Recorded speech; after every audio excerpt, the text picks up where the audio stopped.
years ago, elders from this church heard a shocking story. This young woman told them her father was sexually abusing her. The elders called her a liar.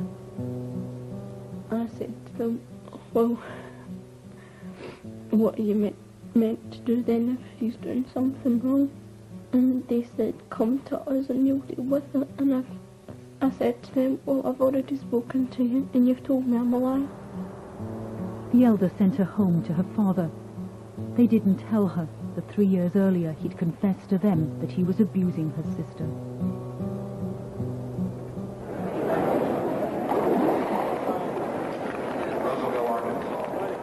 Tulsa, Oklahoma, and a gathering of the church that let this happen. Over 6,000 Jehovah's Witnesses are in town for their district convention. Panorama is here too. We're looking for answers from the leaders of an organization that's under fire, facing mounting allegations that it's shielding abusers, silencing victims, and putting children at risk. It's a worldwide problem that is of epidemic proportions within the organization, and no one knows about it unless your child was molested.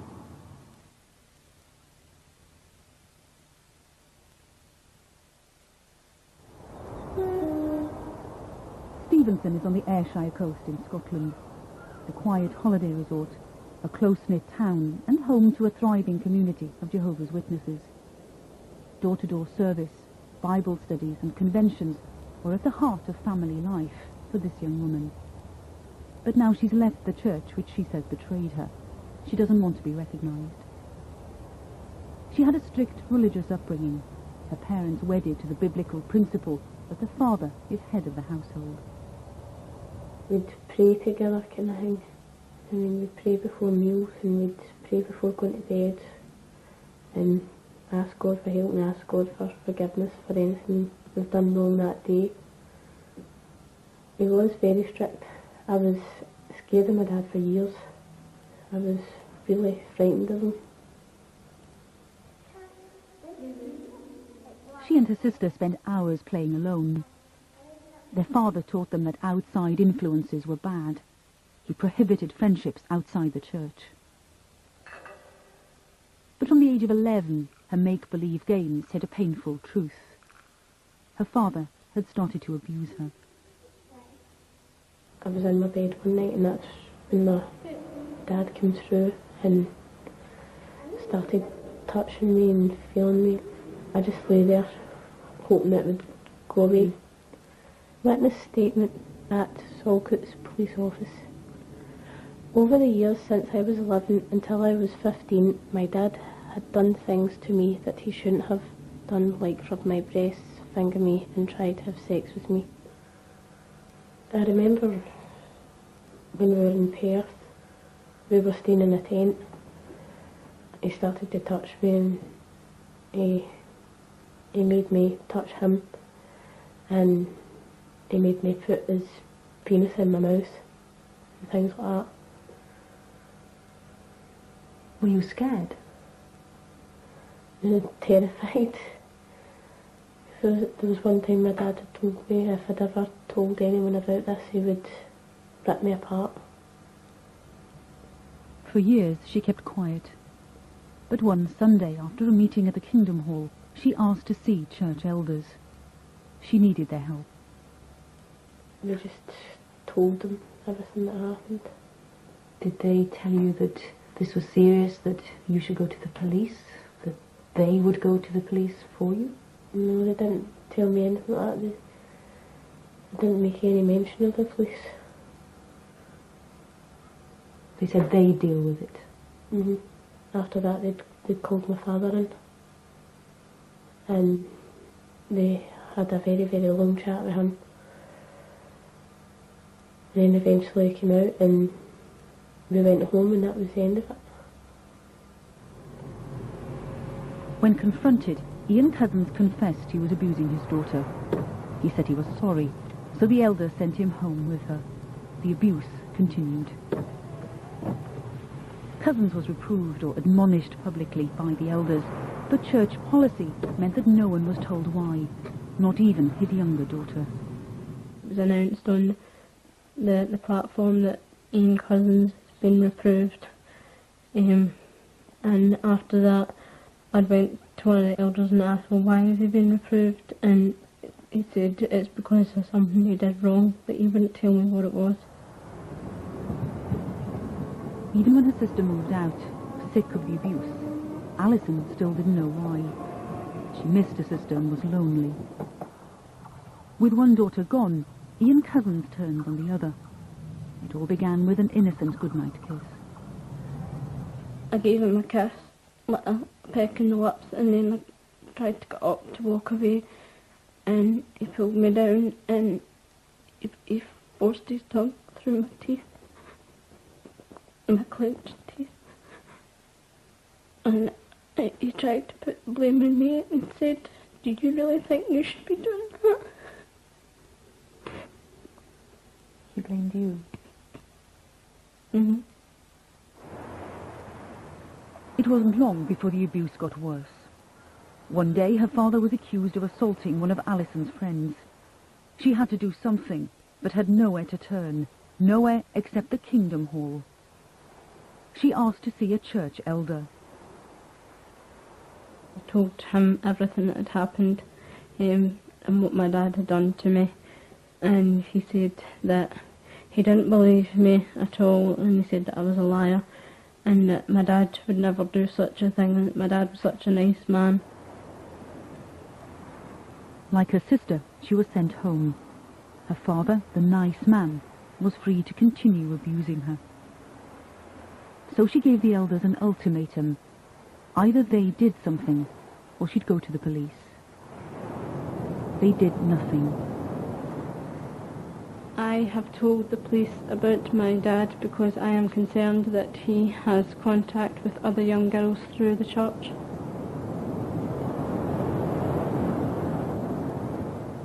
Some of these people gave good statements and very, very positive in their attitude and support of Alison and her sister. Other people felt that they didn't want to be involved and gave a negative statement, and some people refused to speak to us altogether. Why? I have no idea why. They just refused to speak to the police. Were they Jehovah's Witnesses? I believe they were. But they wouldn't help? They wouldn't give a statement to us, no. Only during the police investigation did the whole story become clear to Alison Cousins. Only now did she discover her sister had been abused too. Only now did she find out that her father confessed to elders 3 years earlier. Yet no one had warned her, his next victim. Nobody told me anything. They all basically kept it all under wraps and told nobody what had happened. What they did was keep a record of her father's name and confession on a church database, a register of suspected and convicted paedophiles to be monitored. We asked Alison Cousins to obtain a copy of her records using the Data Protection Act. There, in black and white, was proof that the Jehovah's Witnesses had known for 3 years that her father was a self-confessed paedophile. Yet far from monitoring him, the elders twice turned a blind eye to his abuse of his daughters. When he confessed to church elders, Cousins got a mild rebuke. When he confessed in court, he got 5 years in jail. I believe they were the last to know. They had told several people before coming to the police, and these people had not reported it either to the police or the social services. We have a duty to protect, and if we're not told, we're unable to protect.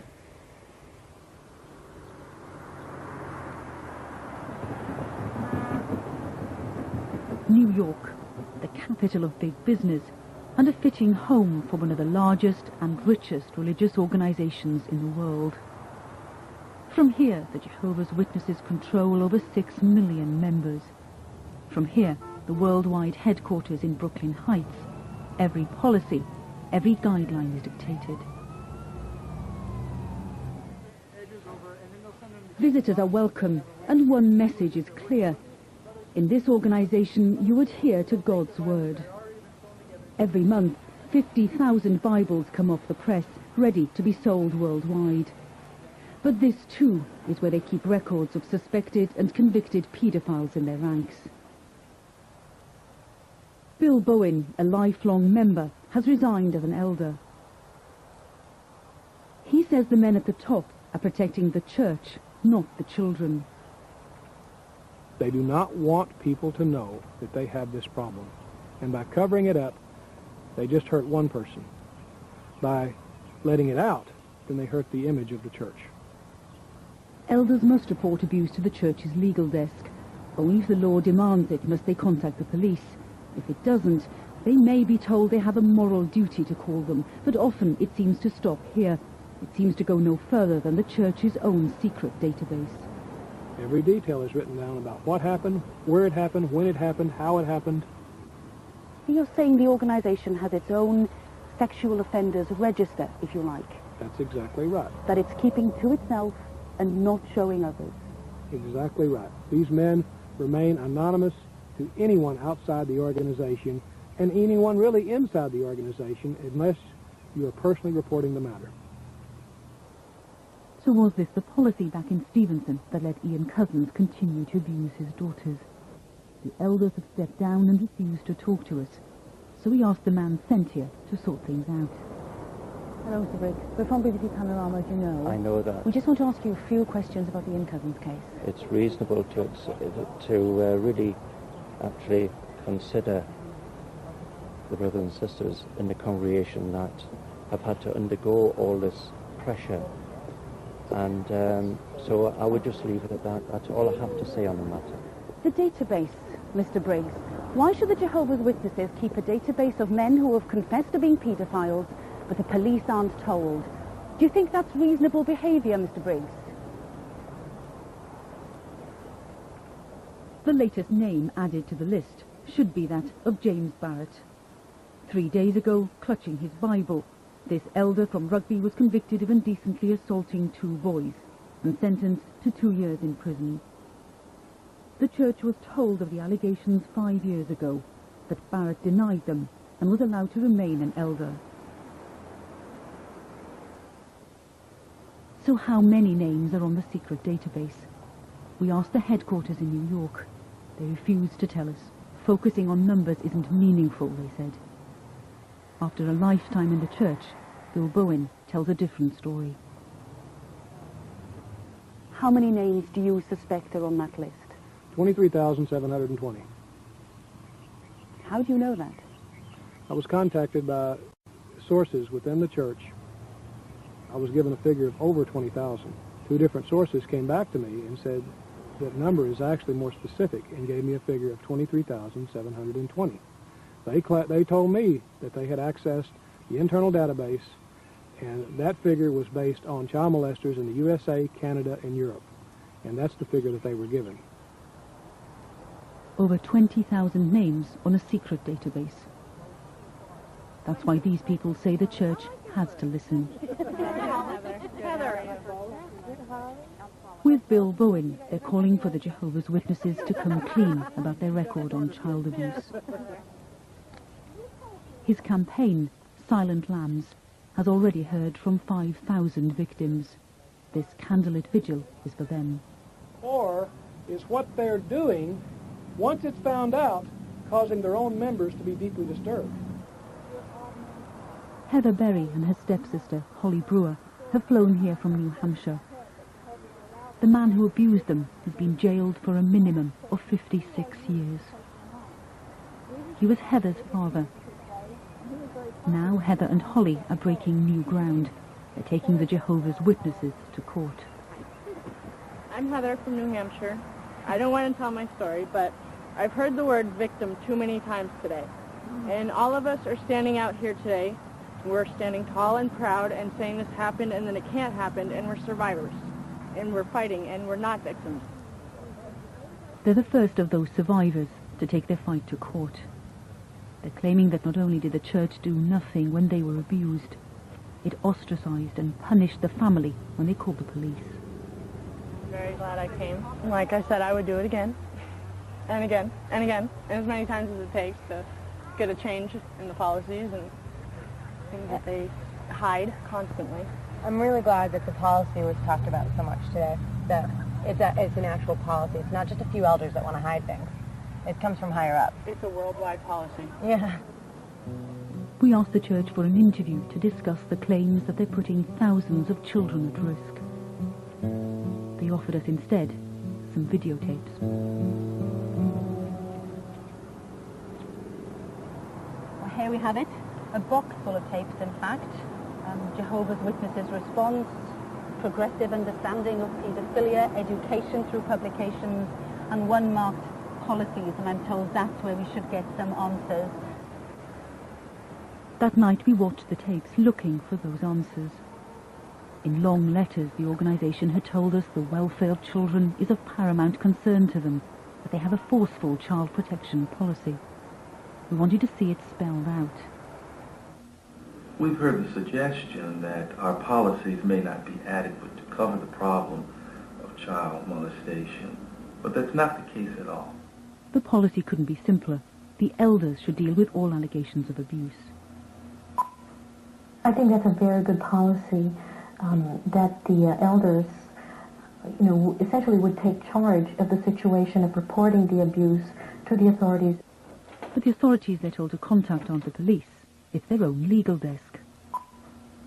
Fact of the matter is, we have a very aggressive policy to handle child molestation in the congregation, and it is primarily designed to protect our children. So how aggressive is it in practice? Just over a year ago, Bill Bowen rang the legal desk in New York, asking how he should handle an allegation of abuse in his congregation. The advice he was given has little to do with protecting the victim. He was told to go back to the man accused. You just ask him again, now, is there anything to this? If he says no, then I would walk away from it. Yeah. Leave it for Jehovah. He'll bring it out. Yeah. But don't get yourself in a jam. Leave it for Jehovah. That, according to thousands of victims, is the Jehovah's Witness child protection policy laid bare. No one knows more about that than Sarah Poisson. Holly Brewer and Heather Berry's mother knows her loyalty to the church cost her daughters dearly. Paul Berry, her husband, beat them.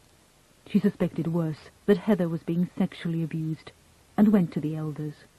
I could tell from their looks on their faces that I'd done a bad thing, that I had spoken against my husband, which is a bad thing. And so their solution was that I should be a better wife and I should pray more. That was their solution. That's how I could stop him from battering us. I assumed they were right. They had to be right, because they know everything, because they're God's representatives on earth. She couldn't convince them, but she was convinced that Paul Berry was sexually abusing their daughter, Heather. When I was about 3 years old, I started displaying behavior that no 3-year-old in their right mind would display. And I was throwing stools out of 2-story windows, and I was, I went to Boston Children's Medical Hospital in the psychiatric ward when I was 3 because she found me stabbing myself with a screwdriver in the arm in the kitchen.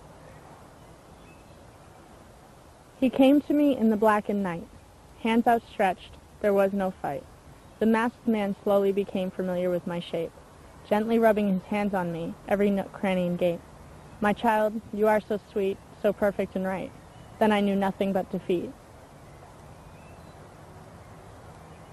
I tried not to think about the abuse as much as possible. I mean, like, there was the physical abuse, there was the verbal abuse, and there was the sexual abuse, and when none of it was happening, that was ideal, and that's what I tried to focus on the most.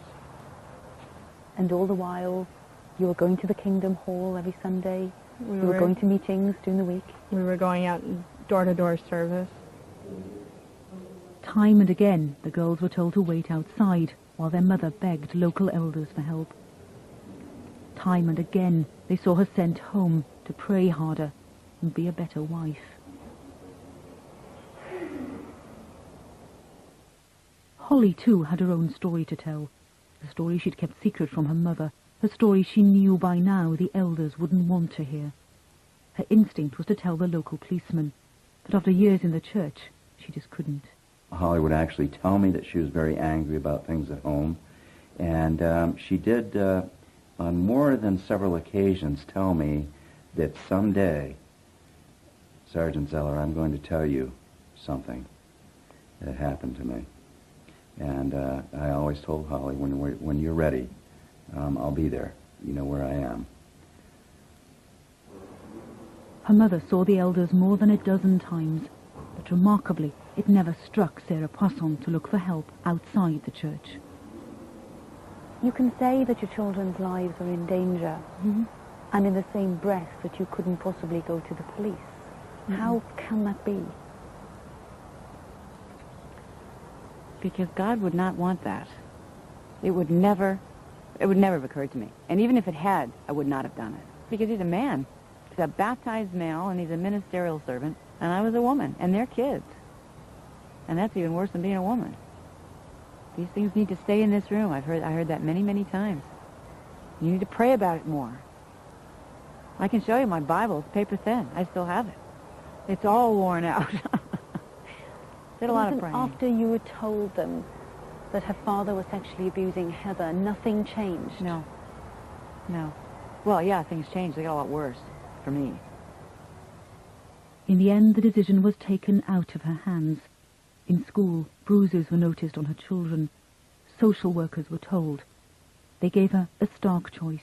Leave your husband, or we take your children. But if she left him, she knew the church would cut her dead. At that point, I had to make a decision between God and my kids. And I knew, well, at that time I knew, that if I chose my kids, I didn't have a prayer. But I didn't care anymore.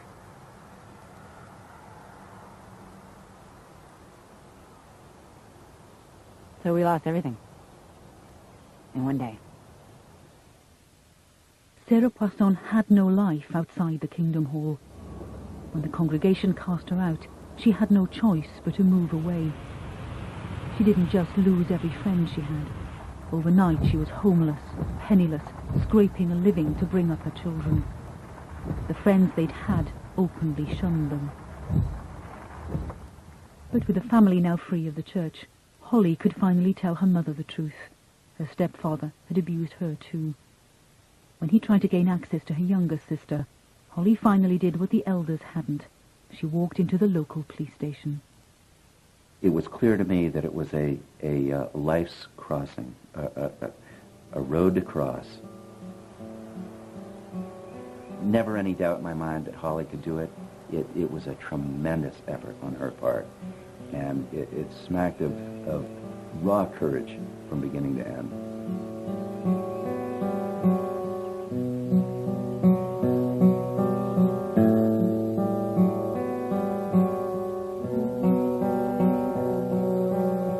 Holly Brewer, who walked into his office that day, was a very changed, a very defiant young woman.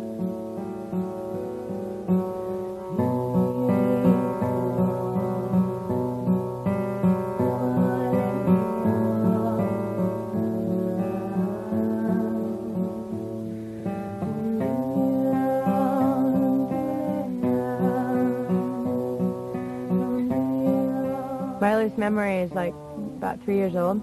My latest memory is 10 years old.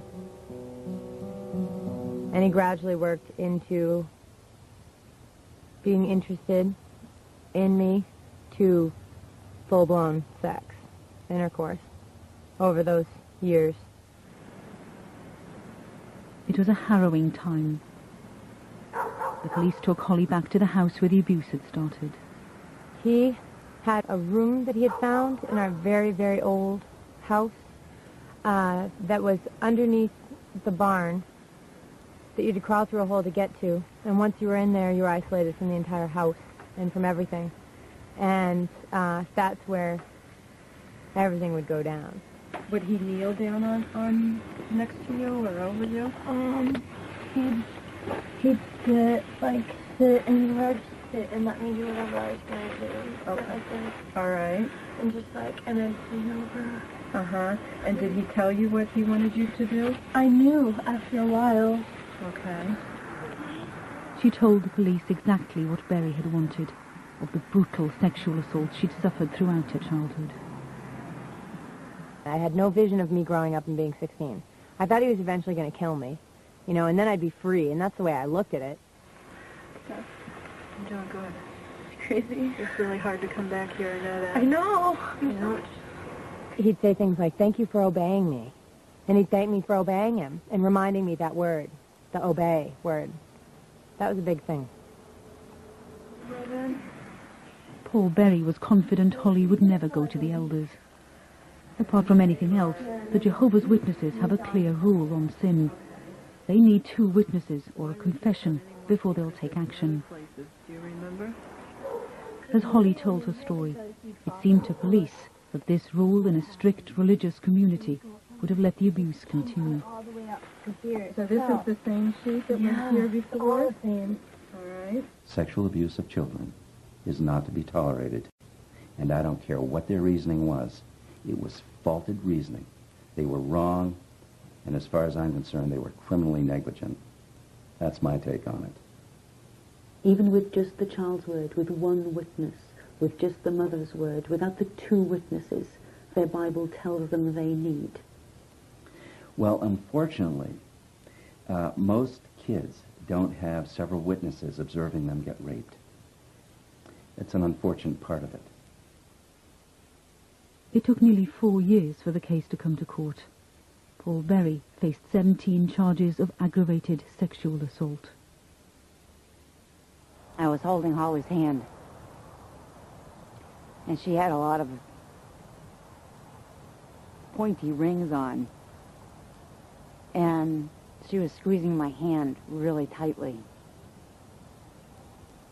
And it took them a long time to get through the verdict because there were so many indictments. And when it was over, my hand was all blood, and I didn't even feel it.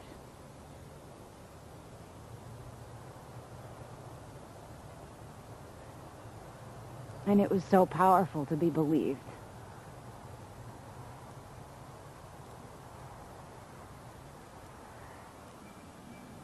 But not everyone did believe them.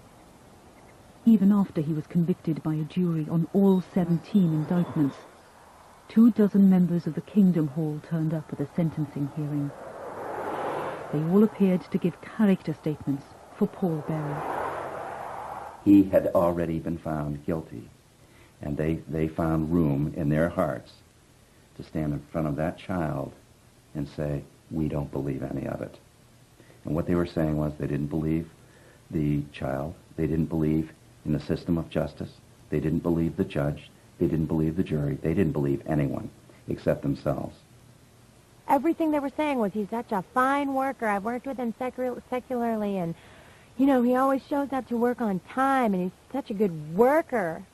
Everybody said that, and also the second half was everybody started saying, he's babysat our kids hundreds of times. I would let him babysit our kids every day, and he's such a good worker. And I was just sitting there like, he's not on trial for being a negligent worker. I can't imagine how badly she must have felt not to have been believed by elders in her own close-knit community. What a horrible blow to a child this must have been. Shame. Shame on them. But another serious accusation is leveled against Jehovah's Witnesses. In their efforts to cover up abuse, they may even try to frustrate police investigations. In Birmingham, West Midlands police were told of a sexual assault by a Jehovah's Witness on a young boy. They asked local elders for help. They were very reluctant to give up any information towards me. It was an uphill battle so far as the church was concerned with me virtually at every turn. They actually said to me, unless I could provide 2 Jehovah's Witnesses who had actually seen the offence, then as far as they were concerned, the offence hadn't taken place. The boy was Simon Brady. He was just 9 when he was abused by a member of this Kingdom Hall.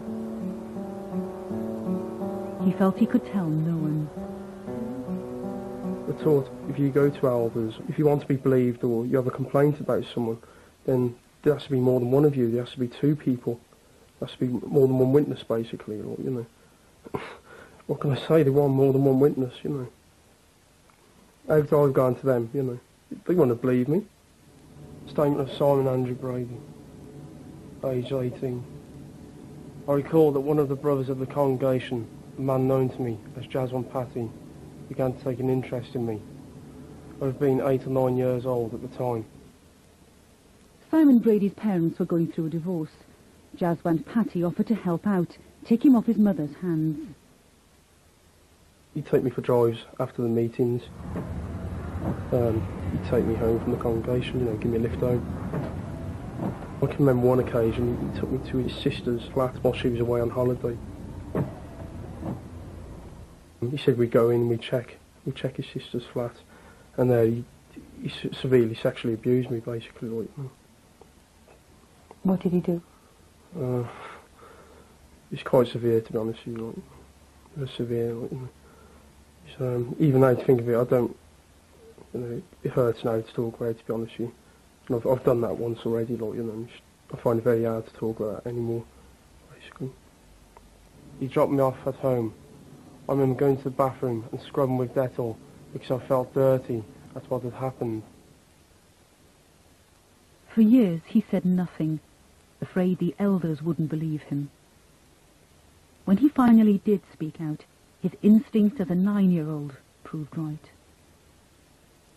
It's not so much did they believe me, did they want to believe me, you know. They didn't want to believe me.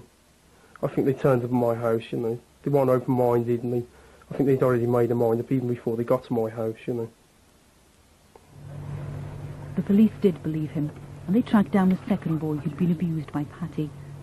But what happened next caused them serious concern. An elder confronted the victim's father, calling the man's son a liar. The father complained to the police, who warned the elder to stay away from the victims' families. His excuse was that as an elder, he had every right to investigate the case for himself. It was his duty to test the evidence prior to the court case.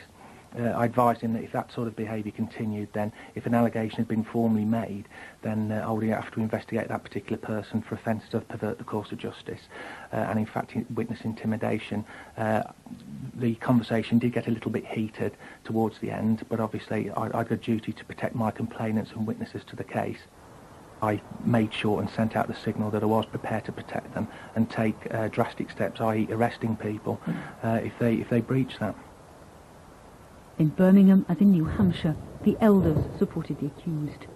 Even after Patty was convicted and sentenced to 5 years in jail, they didn't waver.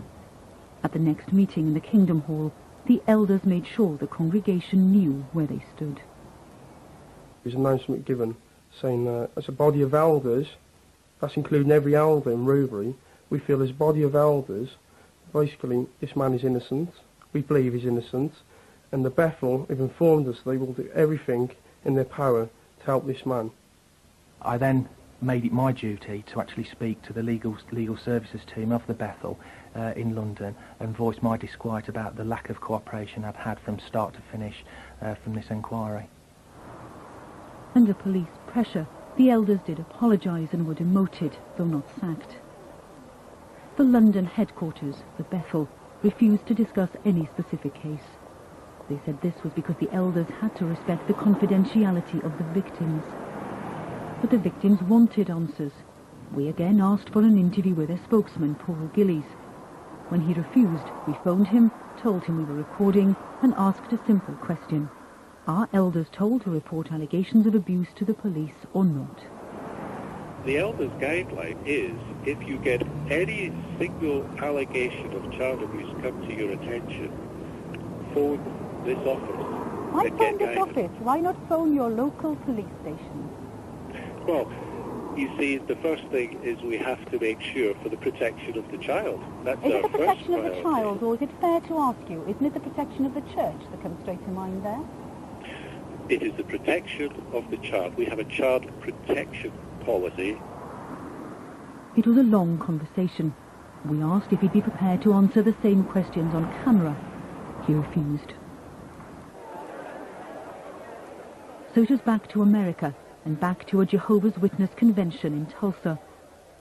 We'd been told we'd find a member of the governing body here. Ted Jarretts is one of the men responsible for the church's child protection policy. For more than 2 months, we've been asking them for an interview. We want answers to some simple questions. Why do they keep their database of suspected paedophiles secret? Why don't they report all allegations of abuse to the police? Why do they send children back to the arms of their abusers? They refused to talk to us, but here at last, we had our chance. Tell me about the database. How do you justify keeping a list of people, men in some cases, who have confessed to paedophilia, but you have not reported them to the authorities? What justification is there for you to keep that? You have a privacy law. You have a directive from the European Union. You observe that, don't you? So when allegations of abuse are made, it's all right to keep them private? I think you were answered. That question was answered to should be to your satisfaction. Can you answer it now? I'm not going to repeat. I'll just tell you exactly that you can go and you see it in writing. It's all in print. You know the Bible says, do not go beyond the things that are written. We don't go beyond the things that are written. And that was that. Let's move this way. No doubt, no second thoughts. Just a simple belief that Jehovah will sort it out. A belief for which others, younger and more vulnerable, may continue to pay a price. They're living in denial. Denial of what's happening to their children, and it's not a matter, you see, if they accept that, then they accept that there is a problem. So rather than admit that there's a problem, they will just let children go on and continue to be molested and not do anything about it.